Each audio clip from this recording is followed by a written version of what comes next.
नमस्कार दोस्तों, आज है 15 अगस्त और फ्रेंड्स, आज का दिन हमारे लिए बहुत ही महत्वपूर्ण दिन है क्योंकि आज के दिन हमें आज़ादी मिली थी अंग्रेज़ों से।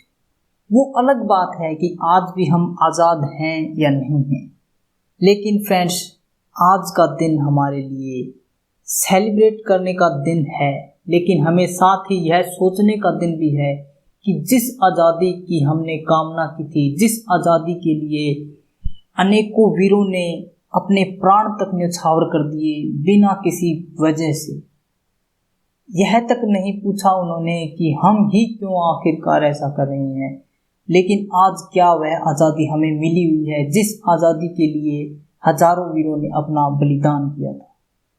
फ्रेंड्स, आज हम इस बारे में डिस्कस नहीं करेंगे ज़्यादा फ्रेंड्स, लेकिन फिर भी मैं आपसे एक बार रिक्वेस्ट करता हूं कि आप ज़रूर सोचें कि क्या हम एक स्वतंत्र भारत में आज के दिन रह रहे हैं या नहीं। स्टार्ट करते फ्रेंड्स आज की हमारी करंट अफेयर्स का पहला क्वेश्चन। सौर चक्कर किसे कहते हैं? What is solar cycle called? अधिकांश सौर कलंक समूहों में दिखाई देते हैं तथा उनका अपना चुंबकीय अक्षेत्र होता है जिसकी ध्रुवीयता लगभग 11 वर्ष में बदलती है, जिसे एक सौर चक्कर कहा जाता है। Most solar stigmas appears in clusters and have their own magnetic field whose polarity changes at around 11 years, which is called a solar cycle.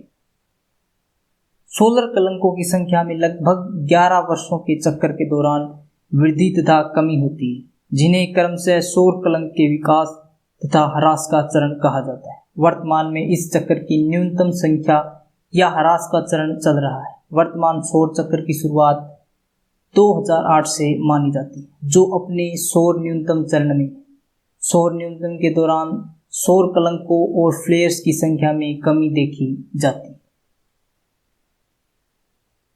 सौर कलंक किसे कहते हैं? What is solar stigma? तो सौर कलंक सूर्य की सतह का ऐसा अक्षेत्र होता है जिसकी सतह आसपास के हिस्सों की तुलना अपेक्षाकृत काली होती है तथा तापमान कम होता है। इनका व्यास लगभग 50,000 किलोमीटर होता है। Solar stigma is the area of the surface of the sun whose surface is relatively dark compared to the surrounding areas and the temperature is low. Their diameter is about 50,000 kilometre. यह सूर्य की बाहरी सतह अर्थात photosphere के ऐसे अक्षेत्र होते हैं जहां किसी तारे का चुंबकीय अक्षेत्र सबसे अधिक होता है। यहाँ का चुंबकीय क्षेत्र पृथ्वी की तुलना में लगभग 2500 गुना अधिक होता है। चुंबकीय क्षेत्र तथा तापमान में व्युत्क्रमानुपाती संबंध होता है, अर्थात तापमान बढ़ने पर चुंबकीय क्षेत्र घटता है। भुगतान शेष का क्या अर्थ होता है? What does payment balance mean? तो भुगतान शेष का अभिप्राय ऐसे सांख्यिकी विवरण से होता है जो कि एक निश्चित अवधि के दौरान किसी देश के निवासियों के विषयों के साथ हुए मौद्रिक लेन देनों के लेखांकन को रिकॉर्ड करता है। Balance of payment refers to a statistical statement that records the accounting of monetary transactions of the inhabitants of a country with the world over a given period of time. जब भुगतान शेष में सभी तत्वों को सही ढंग से समावेशित किया जाता है तो एक आदर्श परिदृश्य में सभी मदों का योग शून्य होता है। इसका अर्थ होता है कि धन का अंतर्वाह यानी कि इनफ्लोज और बहिर्वाह आउटफ्लोज एक समान, किंतु वास्तविक और व्यवहारिक परिदृश्य में सदैव ऐसा नहीं होता।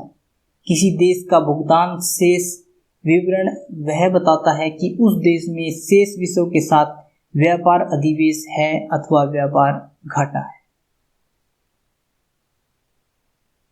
भारत छोड़ो आंदोलन की शुरुआत कब हुई थी? When was the Quiet India Movement started?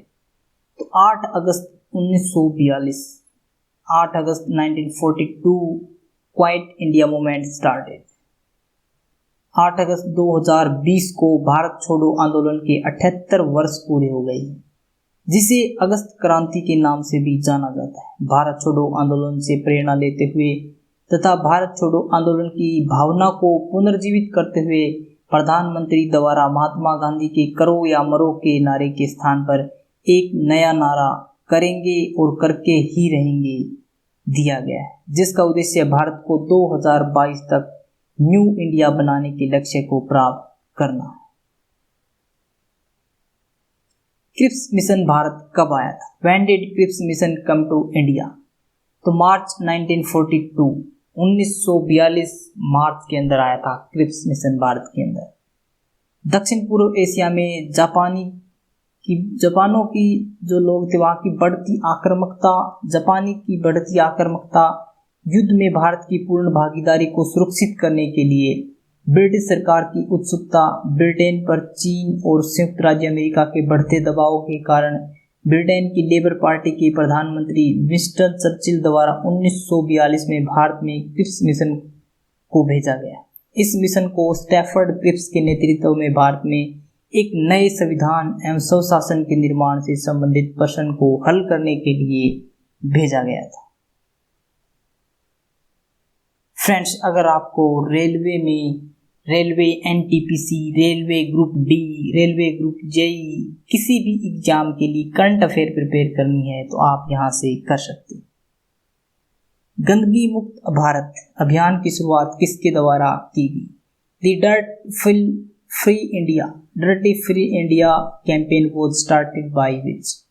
तो 8 अगस्त 2020 को भारतीय प्रधानमंत्री ने स्वच्छता के लिए एक सप्ताह यानी कि 8 अगस्त से 15 अगस्त तक चलने वाले गंदगी मुक्त भारत अभियान की शुरुआत की। On 8 August 2020 the Indian prime minister launch the dirt free India gandagi mukt Bharat campaign lasting a week 8 August to 15 August for cleanliness. भारतीय प्रधानमंत्री ने नई दिल्ली में राजघाट पर गांधी स्मृति और दर्शन समिति में राष्ट्रीय स्वच्छता केंद्र का शुभारंभ किया, जो स्वच्छ भारत मिशन का एक स्वादात्मक अनुभव केंद्र है। केंद्र सरकार द्वारा गंदगी मुक्त भारत अभियान शुरू किए जाने के बाद 2 अगस्त 2020 को बिहार सरकार ने राज्य के लोगों को स्वच्छता के महत्व के बारे में सूचित करने के लिए एक जागरूकता अभियान शुरू किया। विश्व जैव ईंधन दिवस कब मनाया जाता है? When is World Biofuels Day celebrated? तो 10 अगस्त को मनाया जाता है विश्व जैव ईंधन दिवस।